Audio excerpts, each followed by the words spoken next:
अब हर चीज़ में विरोध करेंगे तो प्रशासन अपना कहाँ कहाँ योगदान दे सकती है। अगर मेरे को सेना में जाने का मौका मिल रहा है तो मैं पहले जाऊँगा, सबसे पहली बात ये है। और उसके बाद अगर वो 4 साल के बाद अगर हमको बेरोजगार कर रही है तो उसके समर्थन में मैं हूँ।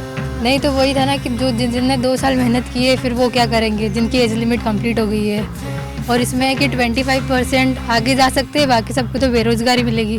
कंट्री में फालतू के हंगामे करके और सरकार का नुकसान कर रहे हो तो वो कहीं से कहीं तक सही नहीं है। जो योजना है वो कहीं ना कहीं हमारे लिए फ़ायदे में है, तो उसका सपोर्ट करो और जितने भी दंगे वंगे ये मत करो तो ही सही रहेगा। अपनी सास की संपत्ति को नुकसान तो नहीं पहुँचाना चाहिए, शांति पाठ में बैठ के करना चाहिए, धरना प्रदर्शन वगैरह।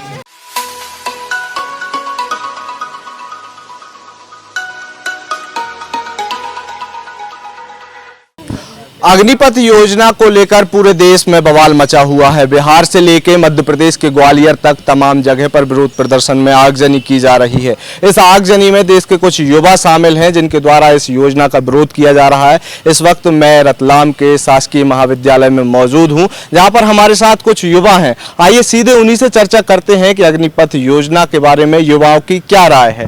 मैं आपसे जानना चाहूँगा, अग्निपथ योजना जो केंद्र सरकार के द्वारा लागू की गई, क्या मानना है आपका? योजना बिल्कुल सरकार के तहत सही है। अगर हमको किसी सरकारी योजना का लाभ मिल रहा है तो हम क्यों नहीं उठाएं। अगर सरकारी योजना हमें लाभ दे रही है तो हमें लाभ लेना चाहिए। अब हर चीज़ में विरोध करेंगे तो प्रशासन अपना कहाँ कहाँ योगदान दे सकती है। अगर प्रशासन ने योगदान देना बंद कर दिया तो आप कहाँ जाएंगे, बताओ।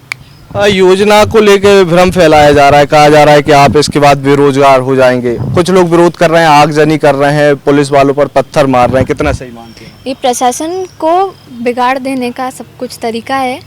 इसके बारे में मैं ज़्यादा कुछ नहीं बोल सकती, पर हमें प्रशासन का समर्थन करना चाहिए। बिल्कुल, कुछ और युवा साथी हमारे साथ मौजूद हैं। क्या मानना है आपका अग्निपथ योजना से? अगर आपको ट्रेनिंग दी जा रही है, आपको सेना में जाने का मौका मिल रहा है, तो आप कैसे मानते हैं इसको?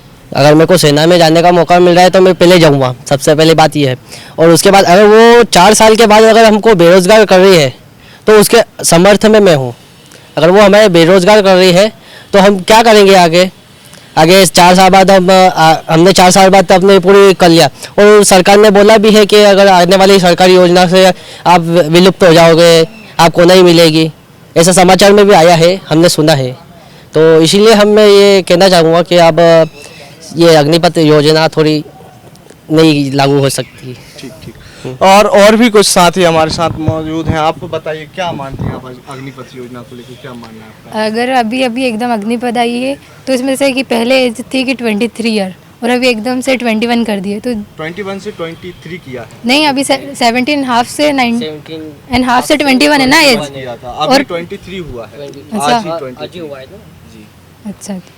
नहीं तो वही था ना कि जो जिनने 2 साल मेहनत की है फिर वो क्या करेंगे, जिनकी एज लिमिट कंप्लीट हो गई है। और इसमें है कि 25% आगे जा सकते हैं, बाकी सबको तो बेरोजगारी मिलेगी, तो वो क्या करेंगे आगे। मतलब उनको भी गवर्नमेंट को कुछ रूल निकालना चाहिए ना कि उनके जॉब हो बाद में, उनके लिए सिक्योर। TRDR के बाद PF दिया जाएगा, जो सिक्योरिटी अमाउंट है, जो आपको सैलरी मिलेगी उसमें, उसके बाद आपको एक PF अमाउंट दिया जाएगा जो 11 से 20 लाख के बीच होता है। हाँ, वो है कि उससे आप अपना बिजनेस कुछ कर सकते हैं, वो सही है।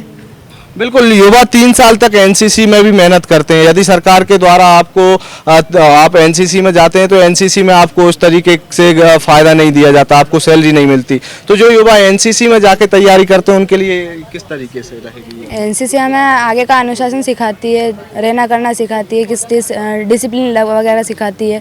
वो हमें आर्मी वगैरह में काम में आता है। यहाँ तो सीधा आपको आर्मी में जाने का मौका मिल रहा है 4 साल के लिए। वो भी अच्छा ही है, 4 साल बिगड़ेंगे नहीं, तैयारी करोगे तो अच्छा ही है। बिल्कुल, कुछ और युवा साथी हमारे साथ मौजूद हैं। क्या मानना है आपका? अग्निपथ योजना से एक तरह से लाभ भी और एक तरह से नुकसान भी है। जैसे कि जो 17 से 23 है उनको तो लाभ है, लेकिन जिनका आर्मी का सपना है वो 24 ईयर्स के हो गए, उनका क्या होगा? उनके बारे में भी तो सोचना पड़ेगा। उनके लिए अलग से मौका। ये 21 से जो 17 साल से 21 साल के जो लोग हैं, ये उनके लिए खास तौर पे है। हाँ, तो उनके लिए तो लाभ है। और उनके बाद जैसे कि आर्मी में वो 4 साल की अगर जॉब कर लेंगे फिर उसके बाद वो अपनी दूसरी भी तो एग्ज़ाम दे के दूसरी भी तो जॉब कर सकते हैं। कितना सही मानते हैं किसी भी अगर आपको किसी भी योजना का विरोध करना है तो किसी भी शासकीय संपत्ति को नुकसान पहुंचा दे? नहीं, शासकीय संपत्ति को नुकसान तो नहीं पहुंचाना चाहिए, शांति पाठ में बैठ के करना चाहिए, धरना प्रदर्शन वगैरह। ऐसे पूरा सरकारी संपत्ति को ऐसे नुकसान नहीं पहुंचाना चाहिए। पुलिस के जवानों पर पत्थर मारे वायल कर रहे हैं, ये भी बहुत गलत है, सख्त कार्रवाई करनी चाहिए इनके खिलाफ। बिल्कुल, तो ये है रतलाम के युवा जिनकी है कुछ मिली जुली राय। कुछ और युवा साथी हैं हमारे साथ मौजूद। आपने भी इस योजना के बारे में पढ़ा होगा, योजना कैसी है उस पर बाद में बात करेंगे, लेकिन जिस तरीके से इसका विरोध जताया जा रहा है, विरोध जताने में आप सरकारी संपत्तियों को नुकसान पहुंचा रहे हैं, ट्रेनों को आग में के हवाले कर दिया जा रहा है, पूरा का पूरा स्टेशन जला दिया जा रहा है, कितना सही है? वो तो बिल्कुल भी सही नहीं है, ताकि आप कंट्री में फालतू के हंगामे करके और सरकार का नुकसान कर रहे हो तो वो कहीं से कहीं तक सही नहीं है। जो योजना है वो कहीं ना कहीं हमारे लिए फ़ायदे में, तो उसका सपोर्ट करो और जितने भी दंगे वंगे ये मत करो तो ही सही रहेगा।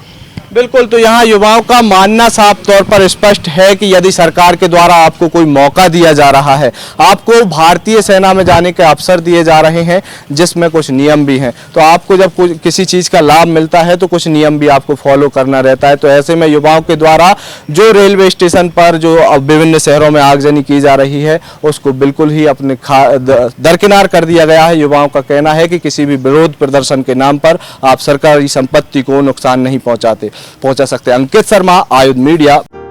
लगातार जुड़े रहने के लिए आयुध को सब्सक्राइब जरूर करें।